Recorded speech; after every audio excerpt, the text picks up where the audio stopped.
할렐루야. 옆 사람들에게 인사합시다. 금년에 상상할 수 없는 놀라운 일이 일어납니다.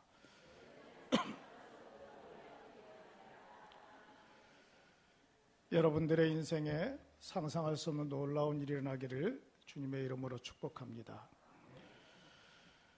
저희 교회는 금년 2016년 한 해는 하나님께서 기도하는 가운데 비전을 주셨습니다. 날마다 수가 더하는 교회입니다. 따라합시다. 날마다 수가 더하는 교회. 지난 1년간 우리는 많은 양떼를 잃어버렸습니다. 목사가 목회를 잘못하고 덕이 없어서 많은 성도들이 교회를 떠났어요. 그래서 성도들이 떠나니까 참 목사가 목회하기도 힘들고 때로는 의욕도 상실하고 무기력증에 빠질 때도 있었습니다. 어떤 목사님은 저보고 이 목사님은 그나마 건강하니까 병원에 입원하지 않았지 당신 같았으면 벌써 병원에 입원했노라고 이야기를 하더라고요. 그래서 금년에는 우리가 패배자로만 있을 수가 없다. 이제 다시 한번 지난 표어처럼 일어나서 함께 가자라고 하는 표어처럼 이제 금년에 다시 한번 벌떡 일어나자. 일어나서 함께 가면은 하나님이 금년에도 날마다 수가 더하는 교회로 채워주실 것이다 라고 하는 믿음의 확신이 있었던 것입니다. 성도 여러분, 우리는 이런 꿈을 가져야 돼요. 비전을 가져야 되는 겁니다. 꿈이 없는 백성은 망한 백성이요, 비전이 없는 백성은 망한 백성이 되는 겁니다. 그렇기 때문에 우리는 하나님께서 500제자 100구역 30명의 전도팀 15명의 중보팀을 놓고 우리는 지난 9년 동안 열심히 기도해 왔더니 점점점 회복시켜 주시는 것을 우리는 볼 수가 있어요. 이 날마다 수가 더하는 교회 멀지 않아 하나님이 이 예배당에 가득 채워주시는 역사가 일어날 줄로 믿습니다. 근데 날마다 수가 더하는 교회는 어떤 교회냐? 오늘 본문에 보니까 주께서 성령 충만한 교회가 날마다 수가 더하는 교회다라고 말씀했어요. 초대교회 120명의 성도들이 마가의 다락방에 함께 모여서 기도했습니다. 그런데 그곳에 모인 성도들이 성령 충만한 역사가 일어났어요. 120명의 성도들이 마가의 다락방에 모여서 함께 기도했는데 거기에 성령 충만한 역사가 일어났어요. 그게 바로 오늘 본문 4절에서 기록되어 있습니다. 그들이 다 성령의 충만함을 받고 성령이 말하게 하심을 따라 다른 언어들로 말하기를 시작하니라 라고 말씀했어요. 마가의 다락방에 모여있던 120명의 성도들이 전심으로 기도했더니 그들이 성령 충만함을 받고 성령께서 말하게 하심을 따라 다른 언어들로 말하기를 시작하더라. 그러니까 우리 전해 성경에는 방언이라고 그랬습니다. 우리 개역개정판에는 다른 언어라고 말씀하고 있어요. 그러니까 사람들이 성령 충만함을 받으면은 제일 먼저 초점을 모아지는 것이 방언이에요. 그래서 사람들은 자꾸 방언하기에 힘쓴단 말이죠. 어떤 분은 유별나게 방언하고 어떤 분은 뜨겁게 방언하고 어떤 분은 속삭이면서 방언하는데 꼭 성령 충만의 징표가 방언이다라고 말하면 그것은 이단이에요. 성령 충만의 증거 중에 하나가 방언일 수도 있지만은 결과물이 방언으로 말하면 안 된단 말입니다. 그래서 우리는 방언하기를 힘쓰는 것이 중요한 것이 아니에요. 성령 충만했을 때 우리는 방언이 중요한 것이 아니라 오늘 본문에 보니까 성령 충만이 중요하다라고 말씀했습니다. 그런데 중요한 게 이 성령 충만은 언제 받느냐가 중요한 거예요. 가만히 있는데 성령 충만 받나요? 성령 충만이 언제 임하냐면은 사도행전 10장 44절에 보니까 사마리아의 사람들이 베드로가 전하는 말씀에 귀를 기울일 때에 성령 충만의 역사가 일어났단 말입니다. 따라합시다. 말씀에 귀를 기울일 때에 성령 충만의 역사가 임한다. 사마리아 사람들이 베드로가 말씀을 전하는데 이들이 그 말씀에 귀를 기울일 때에 성령 충만의 역사가 일어났단 말이에요. 유진 피터슨이라고 하는 유명한 신학자가 이렇게 말을 합니다. 우리가 말씀을 하나님의 말씀으로 받아들이는 순간, 말씀을 하나님의 말씀으로 받아들이는 순간, 하나님의 말씀을 듣는 순간 나도 모르게 변하는 것이다. 이게 바로 뭐냐면 성령의 능력이요 성령 충만이란 말입니다. 성도 여러분, 우리가 하나님의 말씀을 들을 때에 내 심령의 변화의 역사가 일어나야 돼요. 하나님의 말씀을 들을 때 내 마음의 양심의 찔림의 역사가 일어나야 되는 겁니다. 이게 바로 성령께서 나를 간섭하시는 거예요. 근데 말씀을 들을 때에 내 마음속에 아무 찔림이 없다고 한다면 여러분들 혹시 점검해 보세요. 양심에 화인 맞았단 말이에요. 또한 말씀을 들을 때 내 마음속에 어떤 도전이 없어요. 충격이 없어요. 감동이 없으면은 다시 한번 내 마음을 점검해 봐야 돼요. 믿음이 없어요. 말씀을 들을 때 자꾸 말씀 앞에 거부 반응을 일으키는 겁니다. 이건 나보고 하는 소리다, 나 들으라고 하는 소리다 라고 하는 생각이 들어오면 여러분들 회개해야 돼요. 왜 그런지 아세요? 하나님이 지금 여러분들에게 필요하기 때문에 성령을 통해서 말씀하시는 거란 말이에요. 어떤 사람은 말씀을 들어도 감동이 없습니다. 변화가 없습니다. 마음에 찔림이 없어요. 그러나 말씀을 들을 때 저 말씀은 나보고 들으라고 하는 소리다 라고 하는 생각이 들으면은 지금 내가 필요하기 때문에, 내가 지금 이 말씀을 붙잡지 않으면 안 되기 때문에, 내가 이 말씀을 붙잡고 회개하지 않으면 안 되기 때문에 하나님께서 지금 나에게 성령을 통해서 말씀하시는 거예요. 어느 여집사님이 참 남편이 속을 썩여요. 이 남편이 아주 술만 먹고 들어오는데 늘 여집사님이 그랬어요. 당신은 다 좋은데 술만 끊으면 좋겠어. 밤만 되면 인사불성하고 술 취해서 들어오는데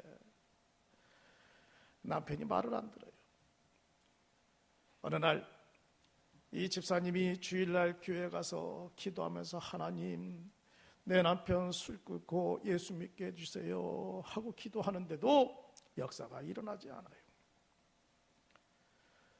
이제 목사님이 설교합니다. 목사님이 설교하는데 이 여집사님이 사모하는 마음으로 그 말씀 앞에 귀를 기울이고 들어요. 근데 그 말씀을 듣는 순간 여집사님이 갑자기 마음속에 참 나는 행복한 여자구나 이런 생각이 들어가는 거예요. 스스로 입술로 고백하게 만들어요. 나는 행복한 여자구나. 나는 행복한 여자구나. 그래서 예배 마치고 집에 들어와서 싱글벙글하면서 남편에게 이렇게 말해요. 여보, 나는 참 행복한 여자인 것 같아. 난 참 행복한 여자인 것 같아. 그랬더니 이 남편이 경상도 남자예요. 경상도 남자 얼마나 묵뚝뚝합니까? 딱 한마디로 제압해버려요. 네 미쳤노? 응? 이 여자가 제 행복하다고 그러면 뭐가 그렇게 행복하노? 하고 물어봤는데 네 미쳐버렸노? 응? 그 아내가 계속 말해요. 나는 행복한 여자인 것 같아요. 정말 행복해요. 그 남편이 이렇게 물어요. 아니 술중뱅이하고 살면서 뭐가 그렇게 행복하노? 그랬더니 이 여집사님이 이렇게 고백하는 겁니다. 매일같이 술 취한 정신으로 돌아오는데 집을 제대로 찾아 들어오니 나는 너무나 행복하고, 술 먹고 돌아다녀도 집안 식구 굶기지 않고 잘 챙겨주니 너무나 고맙고, 그래도 당신이 내 곁에 있다는 것이 나는 너무나 행복한 여자예요. 전에는 이 여집사님이 그런 고백 안 했거든요. 술 먹고 들어오면 술 좀 끊어라, 술 좀 끊어라 하고 명령조로 말했지, 이렇게 따뜻하고 부드러운 언어로 남편에게 이런 고백을 하지 않았어요. 내 아내가 이렇게 말하는 이야기를 듣고 남편이 이렇게 말합니다. 그만해라. 다음 주부터 교회 나가줄게.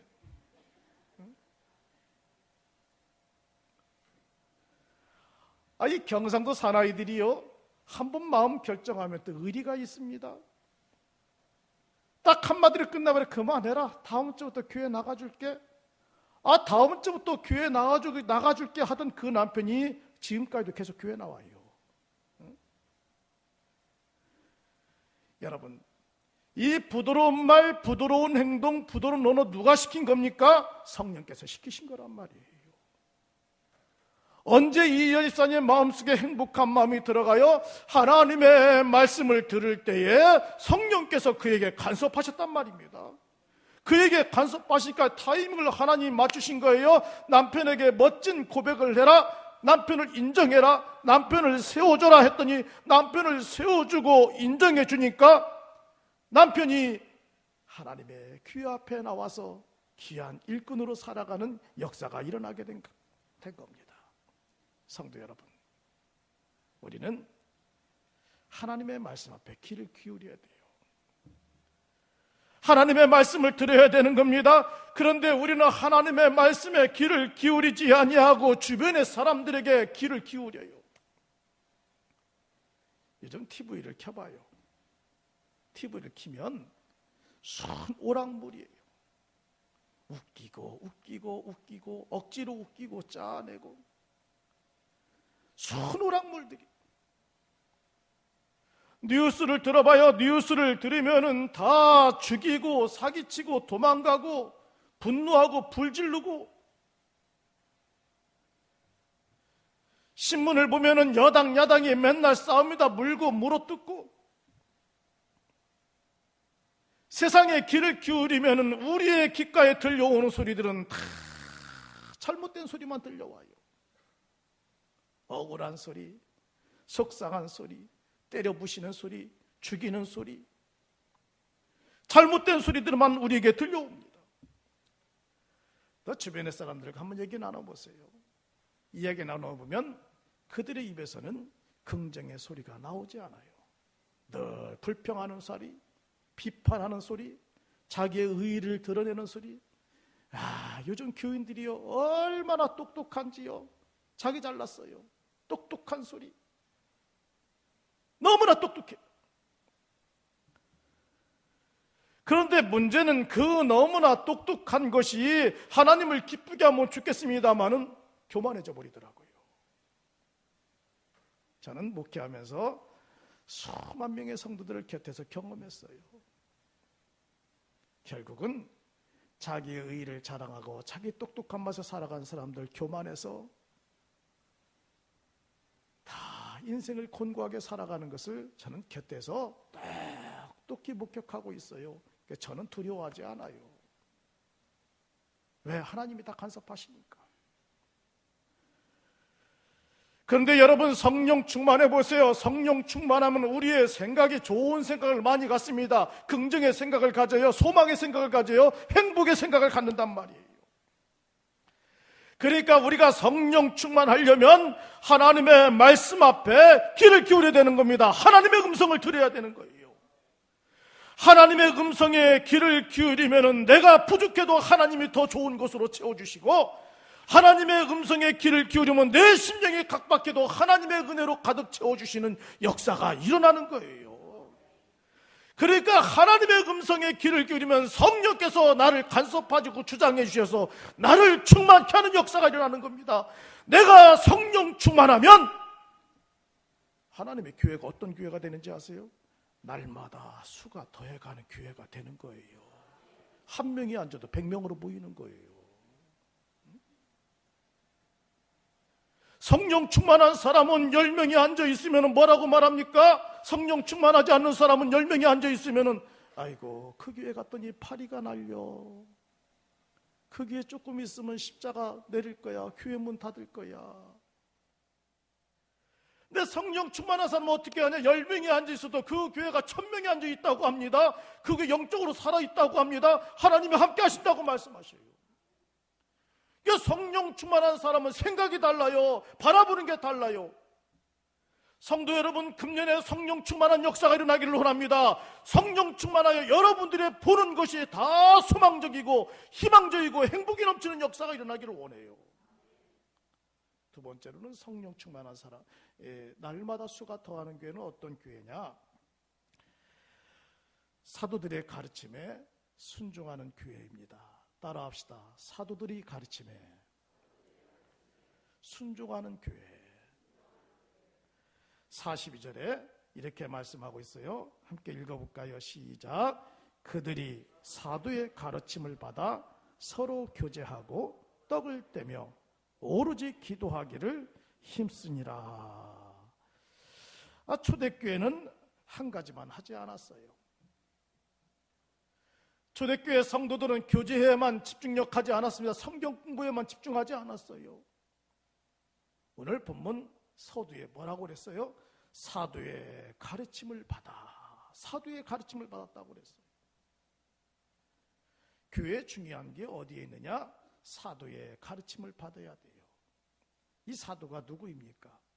우리 예수님께서는 12 제자들을 가리켜 사도다 이렇게 칭했어요. 사도라고 하는 것은 사명을 위해 보냄을 받은 자들이에요.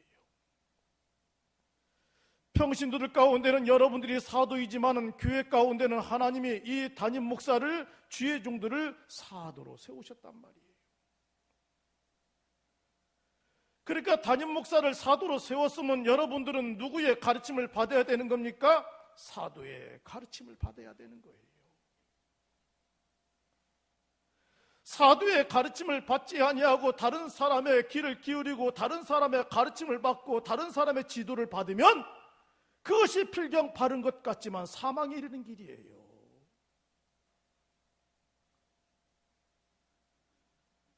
제가 설교를 준비하다가 지난 2015년 한 해 동안 이 강단에서 공익적으로 선포된 말씀이 몇 번인가 한번 계산해 보았어요.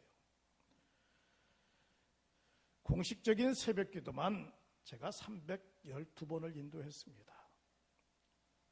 312번 아무것도 아닌 것 같죠? 여러분들 한번 해보세요. 새벽마다 4시에 일어나서 새벽 기도하러 오고 기도하고 또 돌아가는 그 발걸음. 주일 오전 예배 52번, 주일 오후 예배 52번에서 104번을 인도했고요. 수요 예배만 52번, 금요 기도에 52번, 구역 예배, 구역장 성경 공부 43번. 그래서 토탈 몇 번을 1년간 인도했냐면 563번을 말씀을 선포했더라고요. 놀라지도 않아.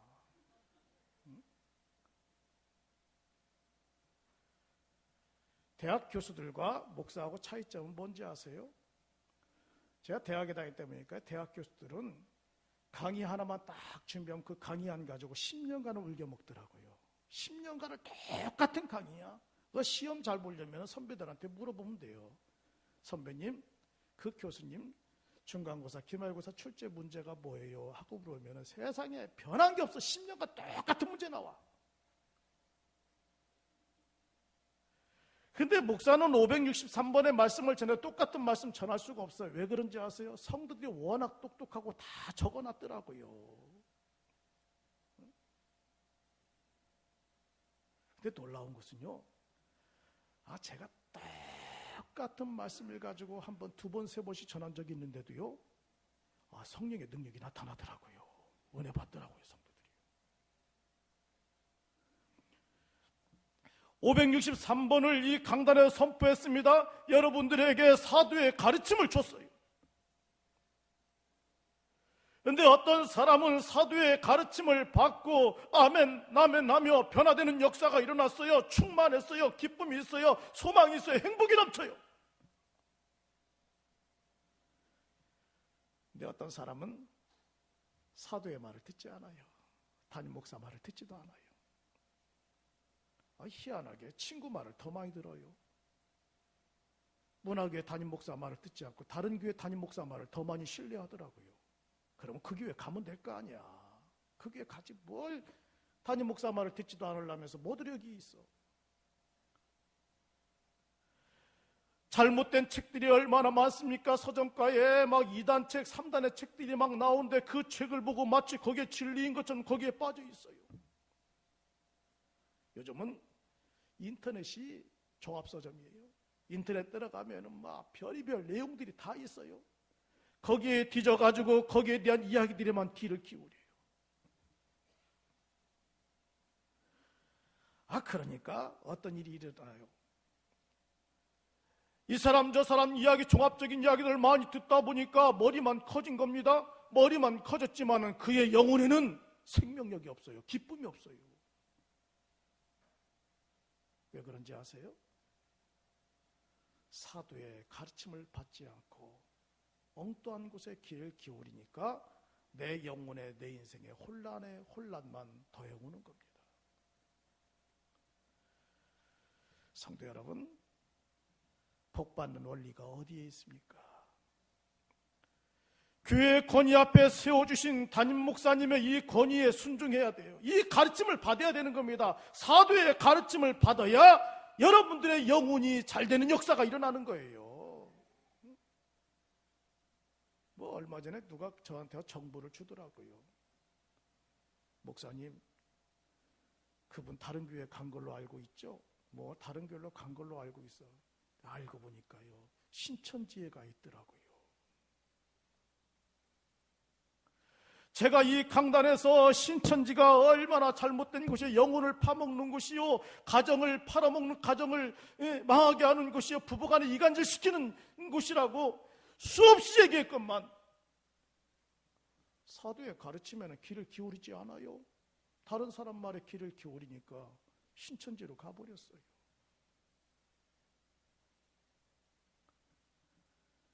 성도 여러분, 초대교회 성도들은 어떻게 했느냐? 왜 초대교회 성도들이 믿음이 그렇게 좋은지 아세요?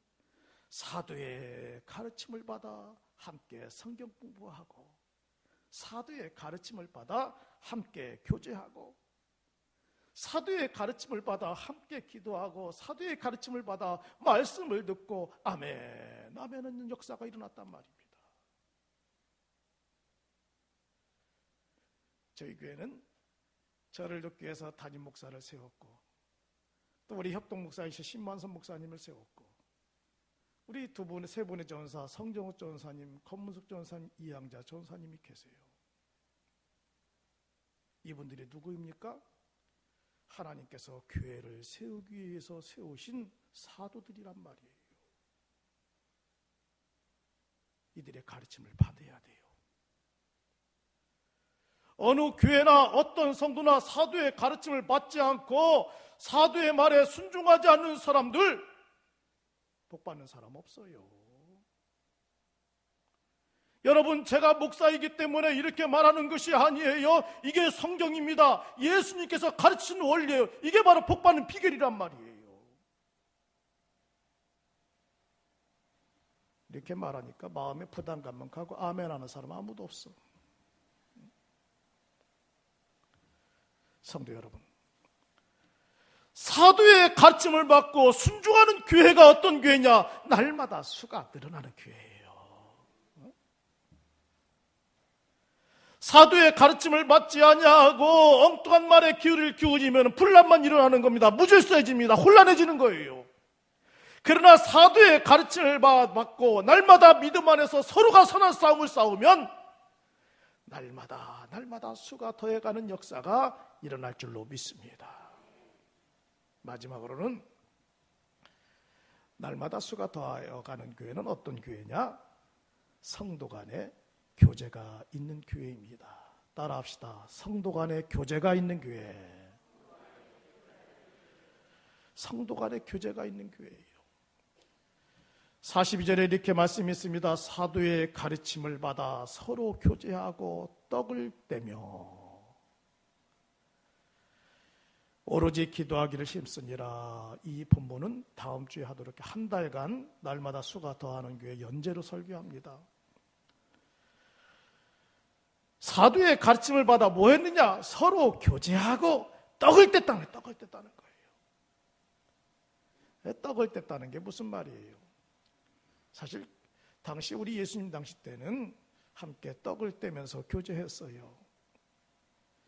오늘날은 떡을 떼려면 특별한 날만 떡을 떼잖아요. 그게 무슨 말이에요? 함께 식사했다 이거야. 함께. 서로 마음이 통하고 함께하는 것만으로도 기뻐해서 초대교회 성도 이 집 저 집에 오가면서 함께 식사를 나누고 성도 간에 거룩한 교제를 나눴어요. 내 초대교회 성도들이 성도들 집에 모여서 어떻게 했는가? 사도의 가르침을 받아서 기도하고 찬양하고 함께 예배를 드렸어요.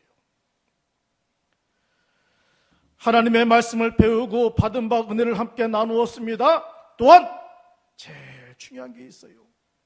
서로를 위해 기도했단 말이에요.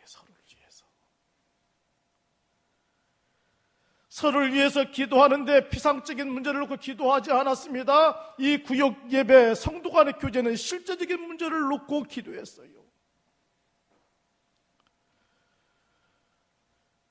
어느 부부가 이런 고백을 합니다. 이 부부는 맞벌이 부부예요. 맞벌이 부부가 얼마나 피곤합니까? 남편도 열심히 벌어야 되고 아내도 벌어야 되고 저녁이 되면 지친 몸으로 돌아와요. 그래서 어느 누구 하나 육체적으로 건강하고 덜 피곤해야 가정이 행복한데 부부가 서로 하루 종일 일하다 돌아오니까 피곤해서 마음도 각박해지고 그러다 보니 피곤하면 귀찮아요. 귀찮으니까 입에서 나오는 언어도 좋은 언어가 안 나와요. 자꾸 남편에게 비수가 꽂힌 언어, 또 아내에게 아주 화를 내는 언어들을 막 구사해요. 그 주일날만 되면은 그냥 주일날 한 번 정도 예배 드리고 오는 그런 수준밖에 안 돼요. 그러니까 한 번은 구역을 배정했습니다마는 이분 구역 예배를 드릴 수 있는 환경이 못 되길래 구역장님이 그분에게 다가가서 이렇게 말했어요. 우리 한번 같이 구역 예배 한번 드려봐요. 우리 구역 참 좋아요. 식구들이 얼마나 착하고 그리고 하나님을 사랑하는지 한번 집사님도 힘들지만 구역 예배에 동참해서 함께 교제 나눠요. 구역장님이 얼마나 천사와 같은 모습으로 다가와서 그렇게 얘기를 하는지 도저히 뿌리칠 수가 없었어요. 그래서 이 여집사님이 몸도 피곤하고 마음도 피곤하지만 구역장님께서 저렇게 친절하게 다가와서 말씀하시니 한 번만 가보자 하고서 그날따라 일찍 모든 걸 정리하고 그리고 구역 예배 드렸어요. 구역 예배를 드리니까 구역 식구들이 참 편안합니다.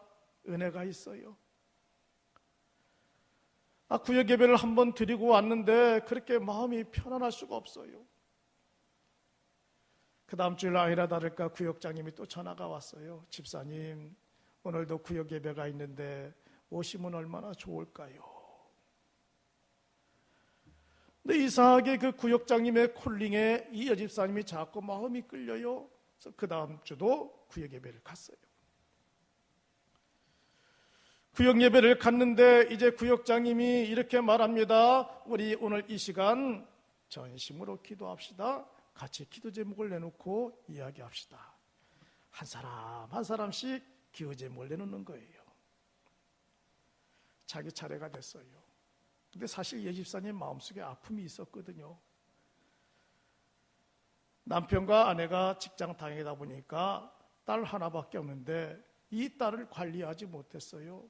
근데 이 딸이 정말 대형 사고를 쳤어요. 어느 누구한테 내놓지 못하고 이 부부가 마음속에 가슴앓이만 앓고 끙끙 앓고 있었는데 이날 자기도 모르게 이 개인 사생활 문제, 딸에 대한 기도 제목을 내놓게 됐어요.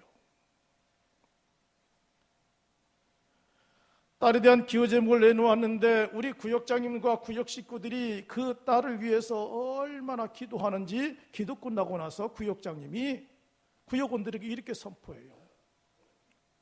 오늘 이 여집사님 참 이 아픔이 있는데 이 딸의 문제가 해결되도록 우리 이번 한 주간 아침 한 끼씩 금식하면서 기도합시다. 이 딸의 문제를 해결하기 위해서 아침 한 끼씩 금식하며 기도합시다. 구역장님이 선포합니다. 그런데 일주일간 그 구역장님의 말씀대로 구역 식구들이 아침 한 끼씩 금식하며 이 가정을 위해서 마치 자기의 문제인 것처럼 전심으로 기도하는 거예요. 놀라운 일이 벌어졌습니다. 그 다음 주에 구역 예배에 참석했는데 이 여집사님이 이렇게 말씀하는 거예요. 문제가 다 해결됐습니다. 문제가 해결됐다라는 거예요. 구역장님이나 구역 식구들이 아침 한 끼씩 금식하면서 이 가정을 위해 전심으로 기도하니까 이 문제 해결되고 역사가 일어난 거예요. 이 여집사님이 깨달은 게 있어요. 야, 우리 구역이 우리 형제들보다 더 낫네. 우리 가족들보다 더 낫다라는 거예요. 가족들에게 이 딸 이야기할 때는 부모나 그리고 형제들이 이렇게 말했어요. 니들이 애들 교육을 잘못 시켰다. 애들 교육을 그따로 시켰다. 걔는 도저히 안 돼. 지 팔자 지 운명대로 살게 내버려둬. 한결같이 다 조롱과 비아냥 섞인 말로 이 가정에 상처를 줬어요.